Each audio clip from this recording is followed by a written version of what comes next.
Learn English through Stories P1 PDF. Adapted and modified by Kulwant Singh Sandhu. Contents: The Life and Adventures of Robinson Crusoe, Chapter 1, Start in Life. Chapter I, Start in Life. I was born in the year 1632, in the city of York, of a good family, though not of that country, my father being a foreigner of Bremen, Germany, who settled first at Hull. He got a good estate by merchandise, and leaving off his trade, lived afterwards at York, from where he had married my mother, whose relations were named Robinson, a very good family in that country, and from whom I was called Robinson Crusoe. But, by the usual corruption of words in England, we are now called, no, more correctly, we call ourselves and write our name, Crusoe, and so my friends always called me Crusoe. I had two elder brothers, one of whom was lieutenant colonel to an English regiment of foot in Flanders, Belgium, formerly commanded by the famous Colonel Lockhart, and was killed at the battle near Dunkirk, France, against the Spaniards.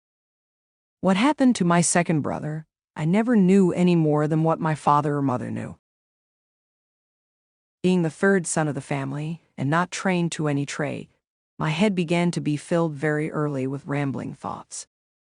My father, who was quite old and conventional, had given me a competent share of learning, as far as house education and a country free school generally go, and tried to prepare me for the law, but I would be satisfied with nothing but going to sea, and my inclination to this led me so strongly against the will, no, more correctly, the commands of my father, and against all the appeals and persuasions of my mother and other friends, that there seemed to be something fatal in that propensity of nature, tending directly to the life of misery which was to happen to me. My father, a wise and grave man, gave me serious and excellent counsel against what he foresaw was my intention. He called me one morning into his chamber, where he was confined by the gout, a disease of joints, and expostulated very warmly with me upon this subject. He asked me what reasons, more than a mere wandering inclination, I had for leaving father's house in my native country, where I might be well introduced, and had a prospect of raising my fortune by application and industry, with a life of ease and pleasure. He told me it was men of desperate fortunes on one hand, or of aspiring, superior fortunes on the other, who went abroad upon adventures, to rise by enterprise, and make themselves famous in undertakings of a nature out of the common road, that these things were all either too far above me, or too far below me, that mine was the middle state, or what might be called the upper station of low life, which he had found, by long experience, was the best state in the world, the most suited to human happiness, and not exposed to the miseries and hardships, the labor and sufferings of the mechanic part of mankind, and not embarrassed with the pride, luxury, ambition, and envy of the upper part of mankind. He told me I might judge of the happiness of this state by this one thing, viz., that this was the state of life which all other people envied, that kings have frequently lamented the miserable consequence of being born to great things, and wished they had been placed in the middle of the two extremes, between the mean and the great, that the wise man gave his testimony to this, as the standard of felicity, when he prayed to have neither poverty nor riches. He bade me observe it, and I should always find that the calamities of life were shared among the upper and lower part of mankind, but that the middle station had the fewest disasters, and was not exposed to so many vicissitudes as the higher or lower part of mankind. Nay, they were not subjected to so many distempers, diseases, and uneasinesses, either of body or mind, as those were who, by vicious living, luxury, and extravagances on the one hand, or by hard labor, want of necessaries, and mean or insufficient diet on the other hand, bring distemper upon themselves by the natural consequences of their way of living, that the middle station of life was calculated for all kind of virtue and all kind of enjoyments, that peace and plenty were the handmaids of a middle fortune, that temperance, moderation, quietness, health, society, all agreeable diversions, and all desirable pleasures were the blessings attending the middle station of life,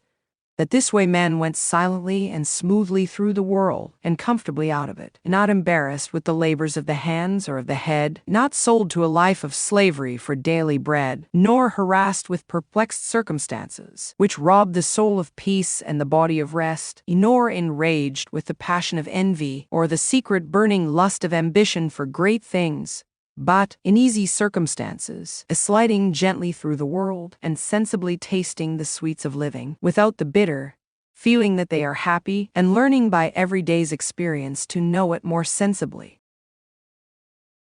After this he pressed me earnestly, and in the most affectionate manner, not to play the young man, nor to precipitate myself into miseries which nature and the station of life I was born in seemed to have provided against, that I was under no necessity of seeking my bread, that he would do well for me, and endeavor to enter me fairly into the station of life which he had just been recommending to me, and that if I was not very easy and happy in the world, it must be my mere fate or fault that must hinder it, and that he should have nothing to answer for, having thus discharged his duty in warning me against measures which he knew would be to my hurt. In a word, that as he would do very kind things for me if I would stay and settle at home as he directed, so he would not have so much hand in my misfortunes as to give me any encouragement to go away. And to close all, he told me I had my elder brother for an example, to whom he had used the same earnest persuasions to keep him from going into the Low Country wars, but could not prevail, his young desires prompting him to run into the army, where he was killed. And though he said he would not cease to pray for me, yet he would venture to say to me that if I did take this foolish step, God would not bless me, and I should have leisure hereafter to reflect upon having neglected his counsel when there might be none to assist in my recovery. I observed in this last part of his discourse, which was truly prophetic, though I suppose my father did not know it to be so himself, I observed the tears run down his face very plentifully, especially when he spoke of my brother who was killed, and that when he spoke of my having leisure to repent, and none to assist me, he was so moved that he broke off the discourse, and told me his heart was so full he could say no more to me. I was sincerely affected with this discourse, and indeed who could be otherwise? And I resolved not to think of going abroad any more, but to settle at home according to my father's desire. But alas, a few days wore it all off, and in short, to prevent any of my father's further importunities, and a few weeks after I resolved to run quite away from him. However, I did not act quite so hastily as the first heat of my resolution prompted, but I took my mother at a time when I thought her a little more pleasant than ordinary, and told her that my thoughts were so entirely bent upon seeing the world that I should never settle to anything with resolution enough to go through with it, and my father had better give me his consent than force me to go without it, that I was now 18 years old, which was too late to go apprentice to a trade or clerk to an attorney, that I was sure if I did I should never serve out my time, but I should certainly run away from my master before my time was out, and go to sea, and if she would speak to my father to let me go one voyage abroad, if I came home again and did not like it, I would go no more, and I would promise, by a double diligence, to recover the time that I had lost. This put my mother into a great passion. She told me she knew it would be to no purpose to speak to my father upon any such subject, that he knew too well what was my interest to give his consent to anything so much for my hurt, and that she wondered how I could think of any such thing after the discourse I had had with my father, and such kind and tender expressions as she knew my father had used to me, and that, in short, if I would ruin myself, there was no help for me, but I might depend I should never have their consent to it, that for her part she would not have so much hand in my destruction, and I should never have it to say that my mother was willing when my father was not.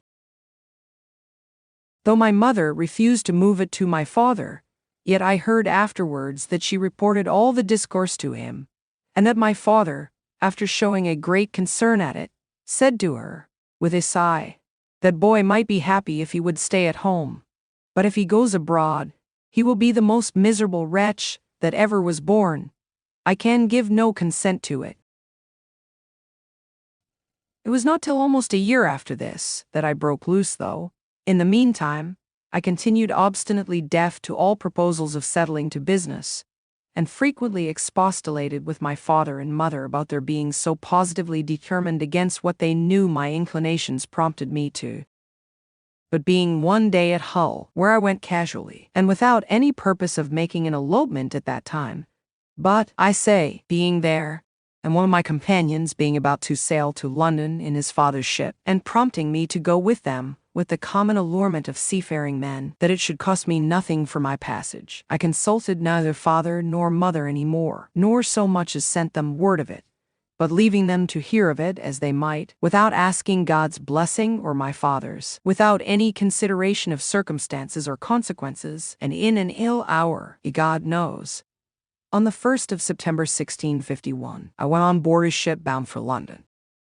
Never any young adventurer's misfortunes, I believe, began sooner or continued longer than mine. The ship was no sooner out of the Humber than the wind began to blow and the sea to rise in a most frightful manner, and, as I had never been at sea before, I was most inexpressibly sick in body and terrified in mind. I began now seriously to reflect upon what I had done, and how justly I was overtaken by the judgment of heaven for my wicked leaving my father's house and abandoning my duty. All the good counsels of my parents, my father's tears and my mother's entreaties, came now fresh into my mind, and my conscience, which was not yet come to the pitch of hardness to which it has since, reproached me with the contempt of advice, and the breach of my duty to God and my father. All this while the storm increased, and the sea went very high, though nothing like what I have seen many times since, no, nor what I saw a few days after. But it was enough to affect me then, who was but a young sailor, and had never known anything of the matter. I expected every wave would have swallowed us up, and that every time the ship fell down, as I thought it did, in the trough or hollow of the sea, we should never rise more. In this agony of mine, I made many vows and resolutions that if it would please God to spare my life in this one voyage, if ever I got once my foot upon dry land again, I would go directly home to my father, and never set it into a ship again while I lived, that I would take his advice, and never run myself into such miseries as these any more. Now I saw plainly the goodness of his observations about the middle station of life. How easy, how comfortably he had lived all his days, and never had been exposed to tempests at sea or troubles on shore. And I resolved that I would, like a true repenting prodigal, go home to my father. Vocabulary. Expostulated.